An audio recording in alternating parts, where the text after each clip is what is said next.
Hong Kong, a buzzing city, late at night. The Hong Kong police get an urgent call. A bank heist. Some mysterious crew broke into a vault. But here's the twist after checking it out. They realize only one safe deposit box was hit. And get this, inside it wasn't gold, diamonds, or anything like that. It was just a freaking notebook filled with some kind of code. Turns out, the owner of that box is going ballistic. Why? Because that notebook held half of his crypto password. Half. Now, with that half of the key in the wrong hands, over $500 million worth of his crypto is suddenly at risk of just poofing into thin air. But transferring that kind of money isn't like sending a Venmo. It's complicated. And that leads us to the next target, digital asset management company. Think of it like a Fort Knox for crypto, located on the 4th floor of some nondescript building. They hold the other half of the password, along with digital assets for other big-shot clients. So the thieves break in. They're digging through the database. They stumble upon something huge. Buried in that data is the password belonging to a legendary billionaire. This guy was the CEO of the biggest crypto exchange in Kuala Lumpur. He embezzled a cool $1.5 billion in crypto and disappeared. Later, he was found dead in Macau in a seriously suspicious way. Rumor has it he faked his death because that $1.5 billion has never been recovered. Until now, nobody suspected it, but all that missing money was just sitting there, ripe for the taking. Now Simon, their tech guy, decides he needs to stay a minute longer to copy the whole darn password. The problem? The police are going to be there in 5 minutes. Their original plan was a quick 3-minute smash and grab, so 1 extra minute is seriously risky. Staying could mean getting caught. But the rest of the crew are all hyped about the potential score and agree with Simon. Lao Lang, the leader of this young crew, knows he can't stop them, so he decides to stay and cover their backs. The cops arrive right at the front door. Lao Lang yells at the crew to get out of there. They time it perfectly, jump into the elevator to escape down the hall, and then bam, they run smack dab into the cops. Here's the kicker. The cops wouldn't have even recognized them. Simon, the tech whiz, had replaced all the security camera footage with fake images so their faces weren't on camera. But just at that moment, an employee of the company they just robbed calls the cops, giving them a detailed description of the robbers and their clothes. So the cops immediately realize they've been had and start the chase. Trapped, the crew panics and rushes back into the elevator, grabbing one of the cops as a hostage. Now, normally, going up in an elevator is a total dead end. It's like walking into a trap because all the exits are sealed off. They'd be totally screwed. But here's where things get wild. They literally grow wings. Turns out, these guys had prepped parachutes. They bust out onto the roof and just jump off. The cops can only watch in disbelief as they float away. The whole gang opens their chutes and lands right on top of a nearby casino. The cops storm in after them. But again, thanks to some amazing teamwork and a lightning-fast change of clothes, they vanish into the crowd. After this whole mess, the crypto millionaire who lost his $500 million is absolutely furious. He's screaming at the cops, totally losing it. It's all gone. $500 million. Not a single cent left. The police chief is feeling the heat. In this high-tech world, they can't compete with this gang's tech skills. Their police systems are like eggshells compared to these hackers. In every crucial moment, the security cameras are either replaced, broken, or showing fake footage, leading them down the wrong path. So, with modern technology failing them, the bosses tell them to go back to the basics, good old-fashioned, traditional police work. Didn't cops solve crimes before all this fancy tech existed? That statement sparks an idea. They decide to bring back a true legend of the police force out of retirement. Xiao Zhu is assigned to shadow this legend.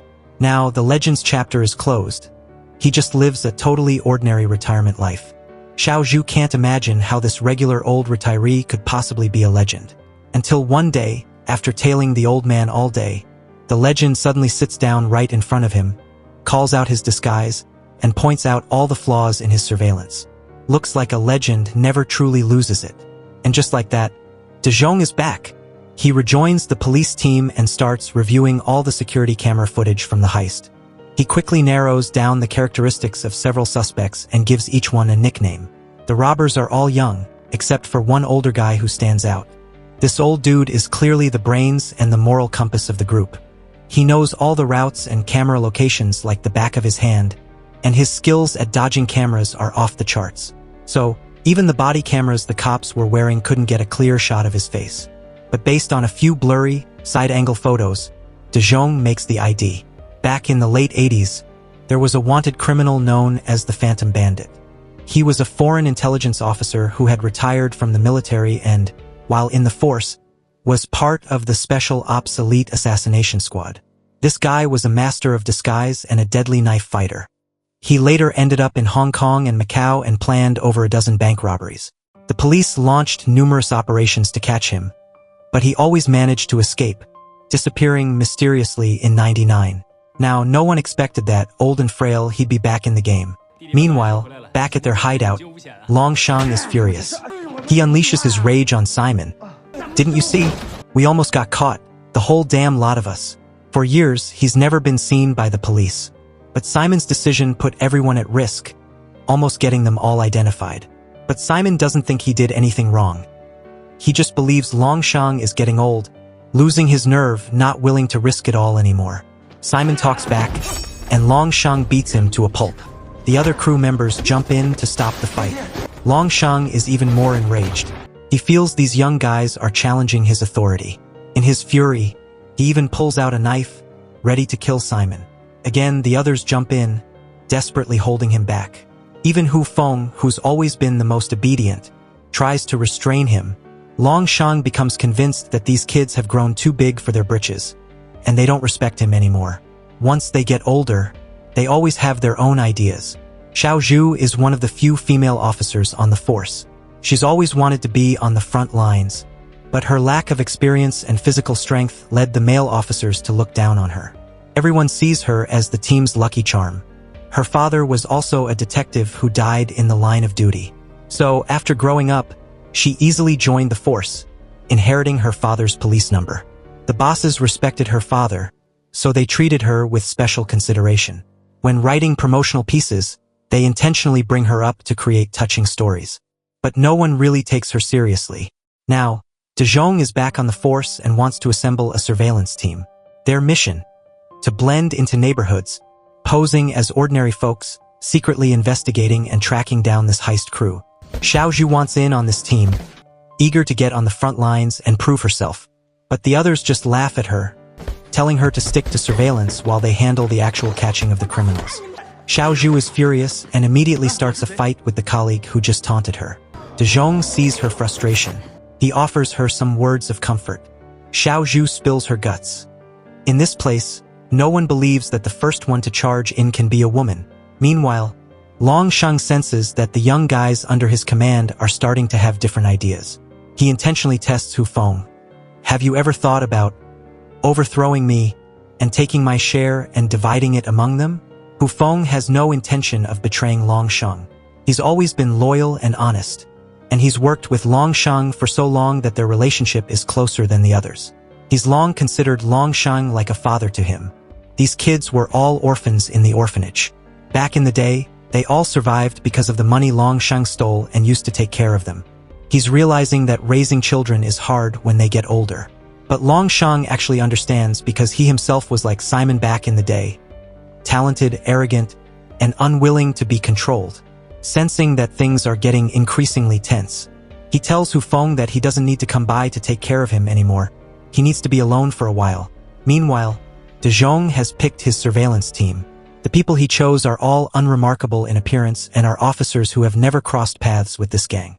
Xiao Zhu is also chosen for the team. However, while everyone else is assigned to take action, she's stuck driving around every day with De Jong. Her job is just to buy him water and food. This makes Xiao Zhu incredibly frustrated. She feels De Jong is sidelining her, underestimating her abilities. That day, while driving past a small alley, even though she was on a surveillance mission, she noticed a group of thugs harassing people. In that moment, her inner hero awakens, and she can't help but charge in and fight the thugs. De Jong is angry that she disobeyed orders, but he ultimately steps in to help her. Back in the car, he can't help but tell Xiao Zhu about his past. Actually, there's a big misunderstanding between him and Xiao Zhu. They've known each other for a long time. Years ago, Xiao Zhu's father and he were colleagues and partners. But during one surveillance mission, De Jong spotted a human trafficker on the street. He should have concealed his identity as a police officer, but he couldn't help but try to arrest the trafficker. As a result, their cover was blown. Xiao Zhu's father, in order to protect him, was shot and killed. This incident taught De Jong to always act according to orders from that day on. Hearing these words, Xiao Zhu's eyes redden. This is the first time she's learned the cause of her father's death, and she finally recognizes her own mistakes. Right at that moment, the car passes a market. For a split second, they unexpectedly catch a glimpse of a familiar figure. Attention all units! Attention all units! The phantom has been spotted. Longshang is indeed very good at avoiding cameras. The cameras in the market are completely unable to capture his face head-on. To confirm his identity, they can only rely on the surveillance team to identify him with their own eyes. A few people carefully approach, afraid of alarming Longshang. The others on the surveillance team have already been seen by him in the past few days. Getting too close would definitely make Longshang suspicious. And the only one at the scene who has never been seen by Longshang, who hasn't been exposed, is Xiao Zhu. De Jong assigns this glorious task to Xiao Zhu. Xiao Zhu carefully approaches, but doesn't dare to look directly at Longshang. She pretends to look for something she dropped on the ground, and relying on the reflection in a dirty puddle, she sees Longshang's face and confirms that he is the person they are looking for. Immediately afterwards, they follow Longshang all the way to his residence. But the building where Longshang lives has a lot of residents. They can only determine which section he lives in, but they can't pinpoint the exact apartment within that section. Among hundreds of households, identifying Longshang's specific floor and room number is crucial. At this critical moment, Xiao Zhu steps up to take on this difficult task. She follows Longshang into the elevator, but Longshang has already started to suspect the girl who's been lingering around him since earlier. Specifically, when Xiao Zhu unconsciously raises her hand to her ear to communicate with her teammates, Longshang notices the gesture. He senses something is wrong with this girl and quietly pulls out his knife. Fortunately, right at that moment, De Jong notices something amiss and follows them. He pretends to be Xiao Zhu's father, loudly scolding her for being preoccupied with dating and dressing up, and casually removes her earring. Seeing that Xiao Zhu's ear is actually wearing an earring and not an earpiece, Longshang temporarily lowers his guard and puts his knife away. However, he's still not entirely convinced. De Jong then quickly presses the top floor button, floor 25. When the elevator arrives, he drags Xiao Zhu out. At this point, Xiao Zhu is sweating with fear, not knowing what to do next. De Jong calmly shows off his lock-picking skills, casually opening the door to a random apartment and walking inside. At this point, Longshang, in the elevator, sees them enter the apartment and leaves, finally feeling relieved. That night, the police use infrared cameras to monitor Longshang and discover that he's just sitting on the sofa, popping bubble wrap and staring blankly at a bag. Seeing nothing unusual, everyone leaves, leaving only De Jong to continue staying in the apartment building and posing as Longshang's neighbor. The next day, De Jong follows Longshang to the market to try to befriend him. Longshang constantly talks to test him, but De Jong skillfully deflects the questions. He even invites Longshang to his house for a meal. During the meal, Xiao Zhu pretends to be De Jong's daughter and almost doesn't reveal any slip-ups. She even uses a high-tech trick to copy data from Longshang's phone that's lying on the table. But that very night, just as Longshang leaves, a mysterious person in black breaks into De Jong's house and attacks him with a knife. At this time, Xiao Zhu has finished her shift and is gone, leaving De Jong alone in the house. The police surveillance cameras have been replaced by Simon. Luckily, De Jong is skilled in martial arts and is able to fight the masked assailant to a standstill. At the same time, Xiao Zhu, after thinking for a while, decides to return to the police station to hand in the copied phone. Everyone discovers that in the surveillance footage, Xiao Zhu is still in the house, and they immediately realize there's something wrong with the camera. Just as the police are about to leave, Simon informs the person who is assassinating De Jong. The assailant has to jump out of the window to escape in frustration. It turns out that they had discovered De Jong and Xiao Zhu's police identities, but didn't directly tell Longshang. The police realize that Longshang hasn't fled, so he must not know that the police have set up a net right above him. From this, they deduce that there's been a split within the crime group. Perhaps they also guessed that the police wanted to use Longshang to capture the whole gang. Since Longshang is bait, the police will temporarily not touch him. The assassination attempt on De Jong was just a probing action. They wanted to create chaos to take the opportunity to rescue Longshang. But now that the plan has failed, they will definitely take new actions. In another development, Simon begins to recruit more online henchmen to seize a digital vault. 3 days later, Longshang suddenly goes out, and the criminal police team immediately follows him. Unexpectedly, De Jong and Xiao Zhu's car is ambushed on the road. Just as the car passes the main gate of the police station, it's rammed head-on. The attacker gets out of the car and fires wildly at them. The arriving police reinforcements are caught by surprise. In the chaos, many police officers fall. Xiao Zhu is lucky to survive the accident. She's the first to wake up and tries to wake De Jong. But one of the thugs discovers she's still alive and immediately tries to shoot her again.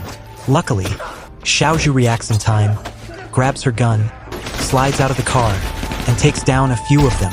She then drags De Jong to a safe place. At this time, De Jong also manages to wake up. He tells Xiao Zhu his speculation. There are a few braille characters on the trash bag that Longshang threw away. They must report these characters to the intelligence department to decode the hidden information inside. Meanwhile, Longshang goes straight back to the orphanage. Unexpectedly, there's also a group of assassins lying in wait here. It turns out that Simon has decided to eliminate him this time because he doesn't want Longshang to fall into the hands of the police and eventually investigate his brothers. Moreover, according to Simon, Longshang is too old and can no longer keep up with the times.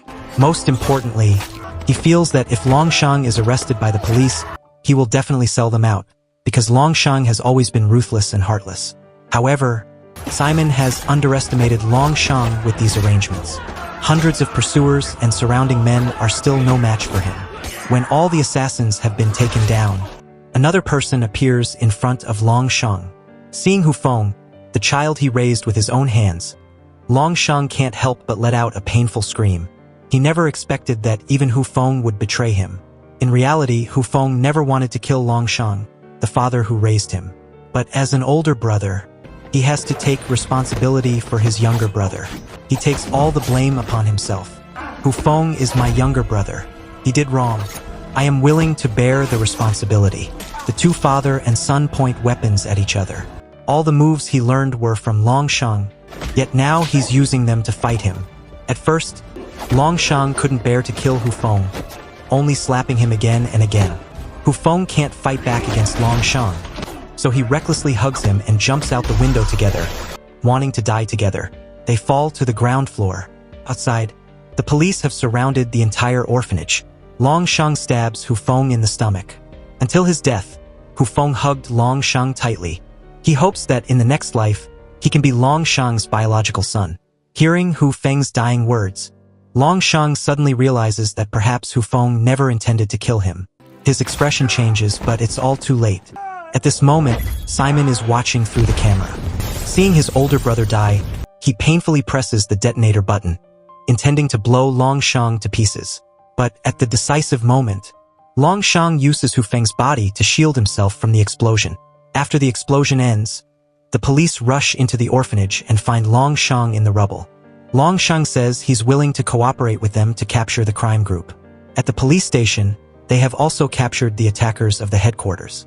They're a group of mercenaries who don't know anything other than getting paid for their work.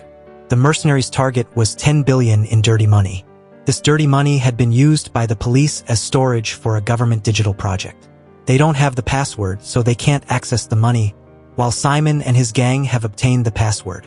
All their efforts to break into the police station were to steal this digital currency account from the server.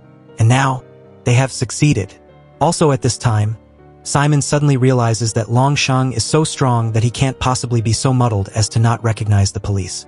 Yet he was still acting with them, perhaps to help them attract the attention of the police. But now it's too late to realize that Longshang wasn't confused and had no intention of selling them out. The police used the suspect vehicle tracking system and analyzed that they may have switched cars to get to a hotel. Immediately, the police go to the hotel, and sure enough, they catch some of the criminals. This time, the disguises they were so proud of became useless in front of the specially trained surveillance team. However, on the way, Longshang knocks out the police escorting him and successfully escapes. At the same time, Simon has arrived at the train station. A young police officer has been following him all along and is preparing to arrest him when suddenly, he's stabbed by someone else. Immediately afterwards, he feels his femoral artery being severed, and the pain becomes unbearable. The person who attacked him is none other than Longshang. After killing the police officer, he chases after Simon and stabs his unfilial adopted son to death. At this point, his adopted sons have been almost completely wiped out. Although he himself has successfully escaped, he knows nothing about digital currency, nor does he know how to transfer it. Longshang decides to take a gamble, using the methods of the old days, directly threatening a wealthy businessman, demanding 10 million in cash in exchange for his digital currency. Having a loss of several hundred million solved by just giving up 10 million, the businessman is naturally overjoyed and immediately agrees. He doesn't report to the police, but De Jong and Xiao Zhu have guessed Longshang's actions. They interrogate the businessman and confirm the location of the transaction. At the time of the transaction, Xiao Zhu had arrived at the location beforehand to observe. As a result, after Longshang appears, he sits down directly opposite her. Xiao Zhu maintains a calm expression, pretends to be clueless, and successfully stalls for time until reinforcements arrive. Longshang immediately fights with De Jong, but in the end, De Jong is no match for him and is almost stabbed to death. Fortunately, Xiao Zhu risks her life to hold Longshang back. Afraid that more police will arrive, Longshang quickly flees, but he has nowhere to escape. Xiao Zhu directs the forces and blocks him off in a corner of the street. "I'm a police officer. Longshang, you are under arrest." Afterwards, Longshang goes to prison. But the story is not over, because Hu Feng and Simon aren't twins, but triplets. This means that there's still another brother running free. This person has directly posted a wanted order targeting Longshang on the dark web. Longshang going to prison may very well be because he realized that behind Simon, there's still another mastermind. He wants to go to prison to temporarily avoid the storm. Thanks for watching.